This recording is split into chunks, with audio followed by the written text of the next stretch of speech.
서울 강남구의 한 카페에서 만난 김영호 63세 전 부장은 깊은 한숨을 내쉬었다.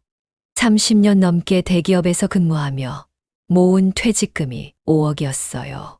국민연금에 개인연금까지 부족하지 않을 거라 생각했죠. 5년 전까지만 해도 그는 자신의 노후를 낙관했다. 하지만 현실은 달랐다. 예상치 못한 물가 상승과 의료비 지출, 자녀의 결혼 비용이 겹치면서 노후 자금은 생각보다 빠르게 줄어들었다. 특히 코로나19 이후 급격한 물가 상승은 은퇴자들의 삶을 직접적으로 위협했다. 김 전 부장의 사례는 결코 특별한 경우가 아니다. 대기업 임원 출신 박성민 65세 씨는 퇴직금 7억을 받았지만 자녀 둘의 결혼과 주택 구입 지원으로 3년 만에 절반 이상이 사라졌다.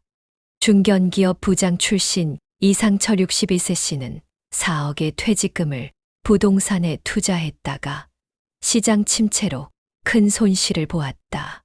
이들의 공통점은 한때 성공한 직장인으로 불렸다는 점이다. 통계청 자료에 따르면 우리나라 50대 가구주의 평균 자산은 5억 2천만 원이다. 언뜻 적지 않은 금액으로 보이지만 이 중 70% 이상이 부동산에 묶여 있다. 현금화가 쉽지 않은 자산이 대부분을 차지하고 있는 것이다. 더욱 우려되는 것은 은퇴 후 필요한 생활비다. 한국보건사회연구원의 조사에 의하면 노후 부부가 기본적인 생활을 영위하기 위해서는 월 평균 300만 원 이상이 필요한 것으로 나타났다. 특히 최근의 급격한 물가 상승은 은퇴자들의 생활을 직접적으로 위협하고 있다. 식료품비와 의료비 등 필수재의 가격 상승은 고정 수입이 없는 은퇴자들에게 더욱 큰 부담이 된다. 서울대 소비트렌드 분석센터의 최신 연구에 따르면 2023년 이후 은퇴자 가구의 실질 구매력은 2020년 대비 25% 이상 감소한 것으로 나타났다. 이제 노후 준비는 단순히 목돈을 모으는 것을 넘어 체계적인 자산 관리와 운용 전략이 필수가 되었다. 특히 연령대별, 소득 수준별로 차별화된 준비 전략이 필요하다. 30대부터 시작하는 장기 자산 형성 전략, 40대의 자산 증식 및 보험 설계, 50대의 자산 보존 및 은퇴 준비 전략 등 생애 주기별 맞춤형 접근이 요구된다. 더불어 급변하는 디지털 시대에 맞춘 새로운 투자 전략과 소득 창출 방안도 고려해야 한다. 가장 중요한 것은 은퇴를 바라보는 관점의 변화다. 이제 은퇴는 인생의 종착점이 아닌 제2의 시작점으로 인식되어야 한다. 평균 수명 증가로 은퇴 후 삶이 30년 이상 지속될 수 있는 시대에 이 시기를 어떻게 준비하고 보낼 것인지에 대한 진지한 고민이 필요한 시점이다. 은퇴자들의 자산 운용 실패 사례를 분석해보면 몇 가지 주목할 만한 패턴이 발견된다. 가장 흔한 실수는 단기 수익을 노린 투기성 투자다. 35년간 대기업에서 재무팀장을 지낸 윤재현 64세 씨는 퇴직금 6억을 가상화폐에 투자했다가 2억 원 넘게 손실을 봤다. 전문가라고 자부했는데 은퇴 후의 불안감이 판단을 흐리게 했던 것 같아요. 적금 금리가 너무 낮아 보였거든요. 또 다른 함정은 자녀 세대에 대한 과도한 지원이다. KB금융연구소의 최신 조사에 따르면 은퇴자의 62%가 자녀의 결혼이나 주택 구입을 위해 노후 자금의 40% 이상을 지출한 것으로 나타났다. 대기업 인사팀장 출신 박미영 60세 씨는 자녀 둘의 전세금을 지원하고 나니 노후 자금의 절반이 사라졌어요. 당시에는 당연히 해야 할 부모의 도리라고 생각했는데 지금 생각하면 너무 성급했던 것 같아요. 라고 회상했다. 반면 성공적인 노후 자금 운용 사례도 있다. IT 기업 출신 김태우 68세 씨는 퇴직금 4억을 세 단계로 나누어 관리했다. 우선 2억은 원금 보장형 상품에 예치하여 고정 수입을 확보했다. 1억은 중위험 중수익 상품인 배당주와 채권형 펀드에 분산 투자했고, 나머지 1억은 부동산 임대 사업에 활용했다. 수입원을 다각화하는 게 핵심이에요. 한 달에 300만 원 정도의 고정 수입이 발생하니 생활이 안정적이죠. 교직에서 은퇴한 이영숙 62세 씨는 퇴직 5년 전부터 철저히 준비했다. 은퇴 후 필요한 생활비를 월 250만 원으로 설정하고 이를 충당하기 위한 자산 포트폴리오를 구축했다. 특히 주목할 만한 점은 디지털 플랫폼을 활용한 새로운 수입원 창출이다. 그녀는 유튜브 채널을 통해 교육 콘텐츠를 제작하여 월 평균 150만 원의 추가 수입을 올리고 있다. 처음에는 낯설었지만 지금은 제2의 인생을 찾은 것 같아요. 수입도 생기고 사회와의 연결고리도 유지할 수 있어 만족스럽습니다. 이러한 사례들이 시사하는 바는 명확하다. 성공적인 노후자금 운용을 위해서는 첫째, 철저한 위험 관리가 필요하다. 둘째, 수입원의 다각화가 중요하다. 셋째, 디지털 시대에 맞는 새로운 수입 창출 방안을 모색해야 한다. 넷째, 가족 간의 명확한 재무적 경계 설정이 필요하다. 특히 주목할 점은 디지털 역량의 중요성이다. 온라인 쇼핑, 모바일 뱅킹, 핀테크 서비스 등 디지털 기술은 이제 선택이 아닌 필수가 되었다. 한국고용정보원의 조사에 따르면 디지털 역량을 갖춘 은퇴자의 평균 수입이 그렇지 않은 은퇴자보다 30% 이상 높은 것으로 나타났다. 이는 노후 준비에 있어 디지털 리터러시가 새로운 경쟁력이 되었음을 의미한다. 연령대별 맞춤형 노후 준비 전략은 이제 선택이 아닌 필수가 되었다. 30대부터 시작하는 장기 자산 형성이 가장 이상적이지만 현실적으로 40대나 50대에 본격적인 준비를 시작하는 경우가 많다. 연령대별로 어떤 준비가 필요한지 전문가들의 조언을 종합해 보았다. 30대는 공격적인 자산 형성이 가능한 시기다. 신한금융투자 자산관리 전문가 정혜원 박사는 30대는 위험을 감내할 수 있는 시간적 여유가 있는 만큼 월 소득의 30% 이상을 주식형 펀드나 해외 ETF 등 고위험 고수익 상품에 투자하는 것이 바람직합니다. 라고 조언한다. 실제로 30대부터 월 100만 원씩 투자를 시작할 경우 연간 수익률 7%를 가정하면 30년 후에는 약 12억 원의 자산을 형성할 수 있다. 40대는 자산 증식과 위험 관리를 균형 있게 가져가야 하는 시기다. 삼성생명 수석 컨설턴트 김민수 씨는 40대에는 주택담보대출 상환, 자녀 교육비 등 고정 지출이 많은 시기입니다. 따라서 월 소득의 20%는 안전자산에, 20%는 위험자산에 배분하는 투트랙 전략이 효과적입니다. 라고 설명한다. 특히 이 시기에는 실손의료보험, 종신보험 등 보장성 보험의 설계도 중요하다. 50대는 본격적인 은퇴 준비가 필요한 시기다. KB금융연구소 연구위원 박성호 박사는 퇴직까지 남은 기간과 현재 자산 규모를 고려해 구체적인 로드맵을 세워야 합니다. 특히 주목할 점은 부동산 자산의 유동화 계획입니다. 라고 강조한다.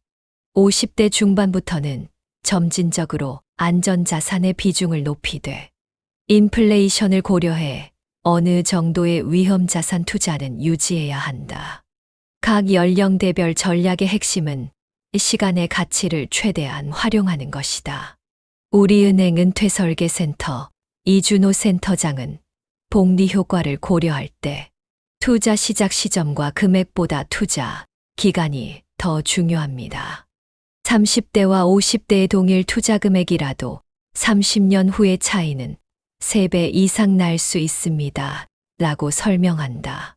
주목할 만한 것은 각 연령대별로 디지털 자산 운용에 대한 접근법도 달라져야 한다는 점이다. 30대는 가상화폐나 PEP 투자 등 새로운 투자 수단을 적극적으로 활용할 수 있지만 4050대는 보다 신중한 접근이 필요하다.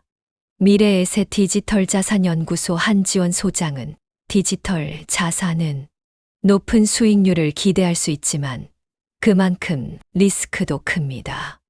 연령대가 높아질수록 전체 포트폴리오에서 차지하는 비중을 10% 이내로 제한하는 것이 바람직합니다. 라고 조언한다. 이러한 연령대별 맞춤형 전략은 개인의 상황에 따라 유연하게 조정되어야 한다. 소득 수준, 부채 상황, 자녀 교육 계획 등 개인별 변수를 고려한 세부적인 조정이 필요하다. 중요한 것은 자신의 상황에 맞는 전략을 수립하고 이를 일관성 있게 실천하는 것이다. 디지털 시대의 도래는 은퇴자들에게 새로운 기회이자 도전이 되고 있다. 특히 코로나19 이후 가속화된 디지털 전환은 은퇴자들의 수입 창출 방식에도 큰 변화를 가져왔다. 전통적인 오프라인 일자리를 넘어 온라인 플랫폼을 활용한 다양한 수익 모델이 등장하고 있는 것이다. 전직 중학교 영어교사 박영미 61세 씨의 사례는 디지털 플랫폼을 활용한 성공적인 수익 창출에 좋은 예다. 그녀는 은퇴 후 온라인 영어 교육 플랫폼을 통해 월 평균 250만 원의 수입을 올리고 있다. 처음에는 온라인 수업이 낯설었지만 오히려 시간과 장소에 구애받지 않아 더 효율적이에요. 학생들도 온라인 수업에 잘 적응하더라고요. 특히 그녀는 유튜브 채널도 함께 운영하며 교육 콘텐츠로 부가 수입을 창출하고 있다. IT 기업 출신 최재현 63세 씨는 은퇴 후 프리랜서 개발자로 제2의 커리어를 시작했다. 그는 온라인 프리랜서 플랫폼을 통해 중소기업의 웹사이트 개발과 유지보수 업무를 맡고 있다. 정년이 없는 게 가장 큰 장점이죠. 제가 할 수 있는 만큼, 원하는 만큼 일할 수 있어요. 그의 월 평균 수입은 300만 원 선이지만 바쁠 때는 500만 원을 넘기도 한다. 디지털 플랫폼을 활용한 수익 창출 방식은 매우 다양하다. 한국고용정보원의 조사에 따르면 60세 이사 시니어들의 온라인 플랫폼 활용 수익 모델은 크게 5가지로 분류된다. 교육 컨설팅 온라인 강의, 전문 지식 공유 콘텐츠 제작 유튜브, 블로그 운영 전문 서비스 번역, 웹 디자인, 프로그래밍 온라인, 커머스 온라인, 쇼핑몰, 운영 공유 경제 참여 숙박 공유, 차량 공유 등이다. 특히 주목할 만한 것은 시니어 인플루언서의 성장이다. 식품회사 마케팅 팀장 출신 김정숙 58세 씨는 요리 전문 유튜버로 변신해 20만 명의 구독자를 보유하고 있다. 전문성과 경험을 살릴 수 있는 콘텐츠를 만들다 보니 젊은 층에서도 호응이 좋아요. 광고 수익만 월 200만 원 정도 됩니다. 하지만 디지털 플랫폼 활용에는 준비가 필요하다. 디지털 기기 활용 능력은 기본이고 각 플랫폼의 특성과 수익 구조를 이해하는 것도 중요하다. 더불어 온라인상의 평판 관리, 저작권 문제, 세무 처리 등 새로운 형태의 전문성도 요구된다. 서울디지털재단의 시니어 디지털 교육 프로그램 책임자 이성준 박사는 디지털 플랫폼은 진입 장벽이 낮은 만큼 경쟁도 치열합니다. 차별화된 콘텐츠와 전문성이 성공의 핵심입니다. 라고 조언한다. 은퇴자들의 실제 성공과 실패 사례를 통해 얻을 수 있는 교훈은 더욱 구체적이다. 성공적인 노후를 보내고 있는 은퇴자들의 공통점을 분석해보면 이들은 대부분 은퇴 전부터 철저한 준비와 함께 다양한 수입원을 확보하고 있었다는 점이다. 보험회사 지점장 출신 이명석 65세 씨의 사례는 성공적인 노후 설계의 대표적 예시다. 그는 은퇴 10년 전부터 매월 수입의 40%를 노후 자금으로 따로 적립했다. 가장 중요한 건 고정 지출을 최소화하는 거예요. 우리 부부는 은퇴 전부터 작은 사치를 즐기되 큰 지출은 최대한 억제했습니다. 그는 현재 퇴직연금, 임대소득, 주식 배당금 등 다양한 수입원을 통해 월 450만 원의 안정적인 수입을 올리고 있다. 반면 건설회사 임원 출신 박종민 64세 씨의 사례는 경각심을 준다. 7억 원의 퇴직금을 받았지만 자녀의 미국 유학비와 아파트 구입 지원으로 대부분을 소진했다. 당시에는 자식을 위한 투자라고 생각했는데 지금 생각하면 너무 성급했죠. 결국 지금은 아들 집 지하실에서 살고 있어요. 그는 자녀에 대한 과도한 지원이 가장 큰 실수였다고 회고한다.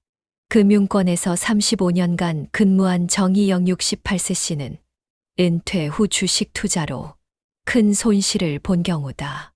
전문가라는 자부심이 오히려 독이 됐어요. 레버리지를 활용한 투자로 2년 만에 퇴직금의 40%를 잃었습니다. 그는 현재 퀵서비스 배달 일을 하며 생활비를 벌고 있다.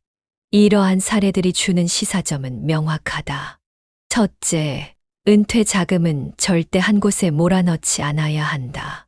둘째, 자녀 세대에 대한 재정적 지원은 본인의 노후 자금을 충분히 확보한 후에 신중하게 결정해야 한다. 셋째, 은퇴 후의 투자는 안정성을 최우선으로 고려해야 한다.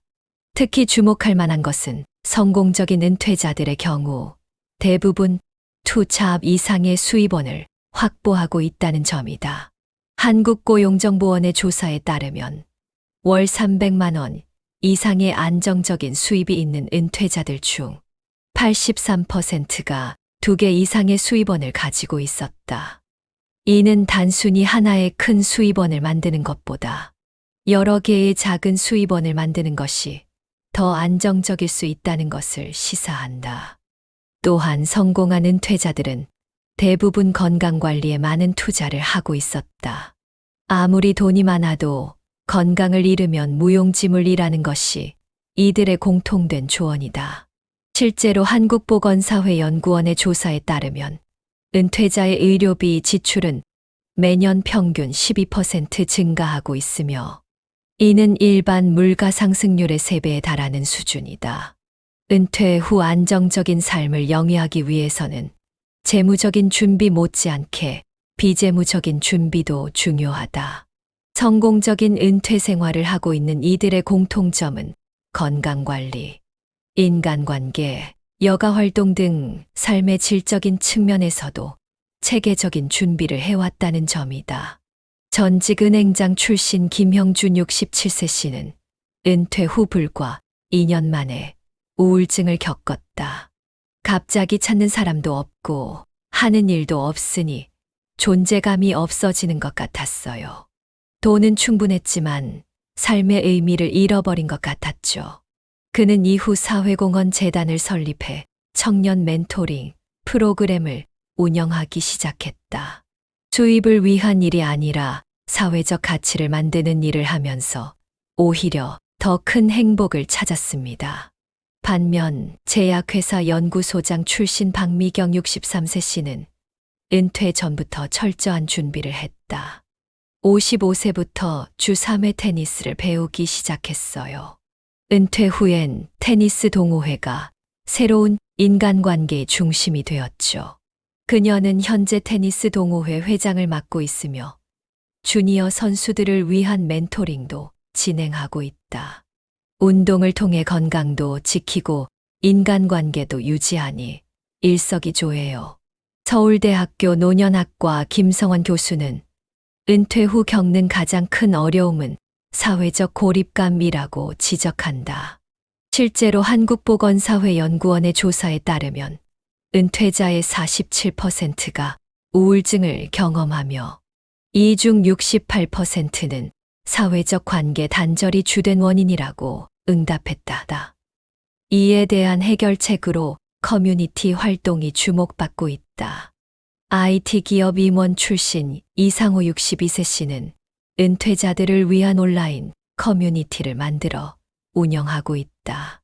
같은 고민을 가진 사람들이 모여 정보도 공유하고 함께 활동할 수 있는 장을 만들고 싶었어요.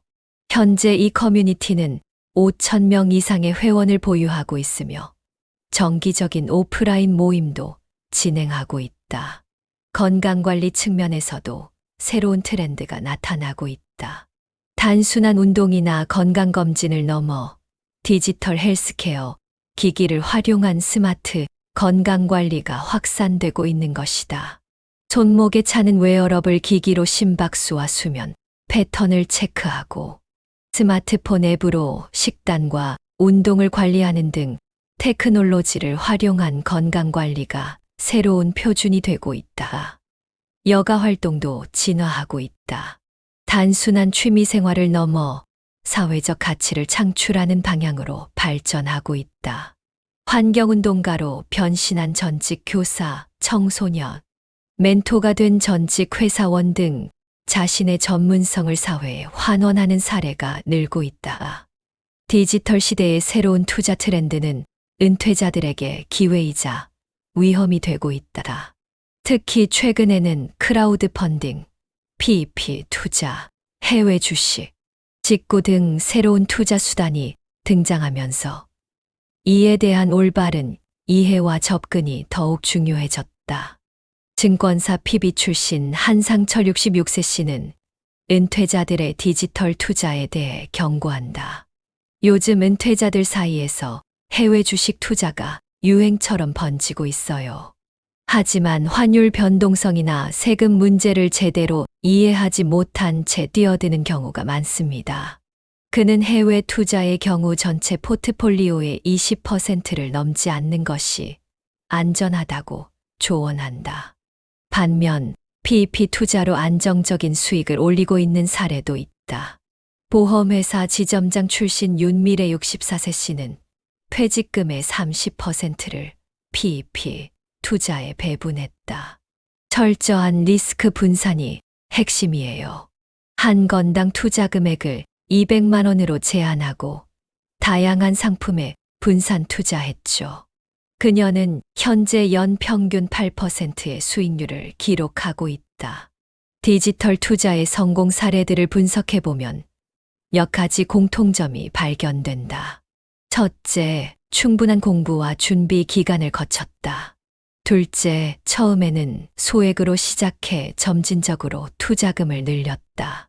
셋째, 디지털 투자는 전체 포트폴리오의 보완제로 활용했다. 특히 주목할 만한 것은 로보어드바이저의 활용이다.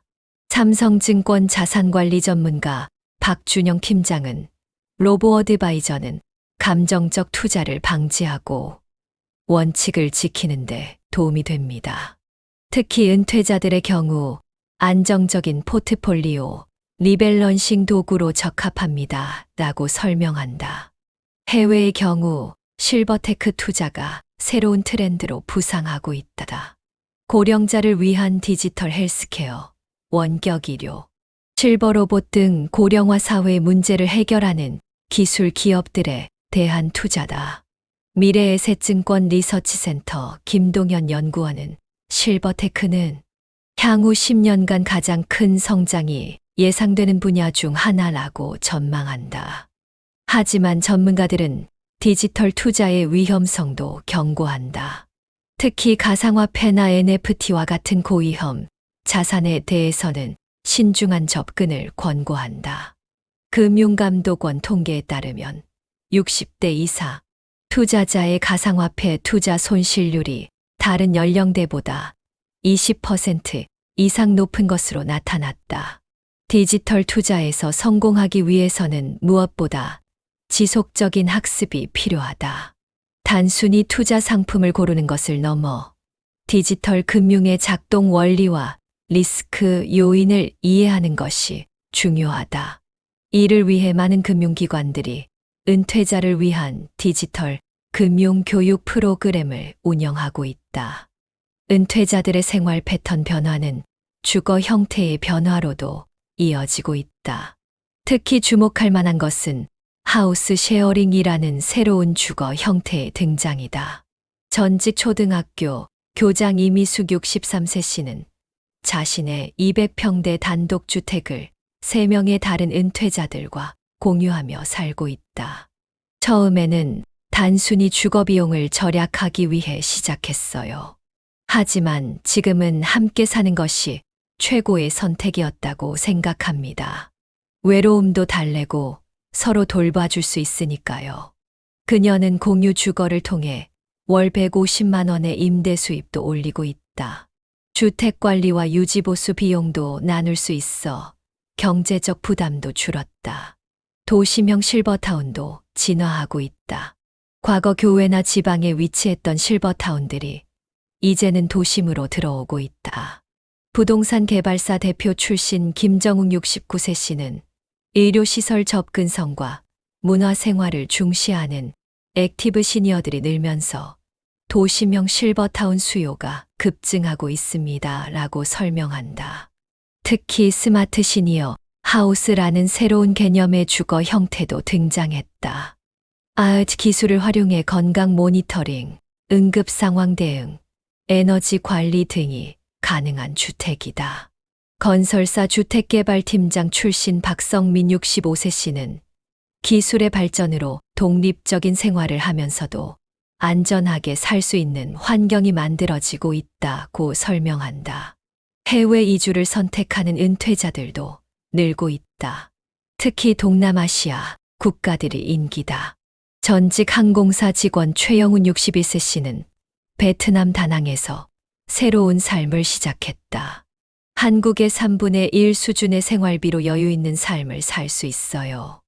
의료시설도 발달해 있고 한국 음식점도 많아 적응하는데 큰 어려움이 없었습니다. 하지만 전문가들은 해외 이주에 대한 신중한 접근을 권고한다. 의료법인 국제병원장 출신 이상문 66세 씨는 특히 의료 서비스의 질과 비용을 꼼꼼히 따져봐야 합니다. 응급 상황 발생 시 대처 방안도 미리 준비해야 하죠. 라고 조언한다. 주거 형태의 선택은 단순히 거주, 공간의 문제를 넘어 은퇴 후 삶의 질을 결정하는 중요한 요소가 되고 있다.